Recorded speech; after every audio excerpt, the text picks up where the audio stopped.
படைக்கிறவன் மட்டும் கடவுள் இல்ல, பயிரிடுறவனும் கடவுள் தான். விவசாயத்தை விட்டுட்டு எங்க கரெக்ட் வேலை கடை போக போறீங்க? விவசாயம் இல்லைன்னா நாடு என்ன ஆகும் தெரியுமா உனக்கு? விவசாய நிலத்துல தரிசு நிலமாக்கி அதுல பில்டிங் கட்டி ஐடி சிட்டியா மாத்திட்டீங்கன்னு சொன்னா நாளைக்கு உங்க பேர பசங்க சாப்பாட்டுக்கு பதிலா மாத்திரை தான் சாப்பிட வேண்டியது. விவசாயத்தை கைவிட்டுட்டு பசி வந்தா பணத்தை சாப்பிட்டு படிப்பியா? சோறு போடுறவனை பிச்சை எடுக்க விட்டோம்னா நம்ம மண்ணள்ளி தான் திங்கணும். விவசாயத்துல உழைச்சி கஷ்டப்பட்டு லாபமே இல்லாத அந்த விவசாயத்துல உயிரை வச்சிருப்பான். விவசாயிக்கு மானமெல்லாம் ஊருக்காணி நிலம் தாண்டா. விளைய வைக்கிறவன் செத்துக்கிட்டு இருக்கான், சாப்பிடுறவன் பிறந்துகிட்டே இருக்கான். இன்னைக்கு ஒரு விவசாயியோட சாவு, நாளைக்கு லட்சக்கணக்கான பேரோட சாவு. 3 வேளை பசி எடுக்கும் போது சாப்பாடு ஞாபகம் வர நமக்கு அத விவசாயம் படங்களோட ஞாபகம் என்னைக்காவது வந்திருக்கா?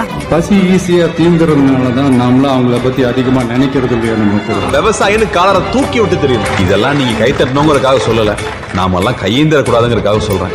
இதையெல்லாம் நான் விவசாயிங்க மேல இருக்கிற அனுதாபத்துல செய்யல, மரியாதையில செய்யறேன்.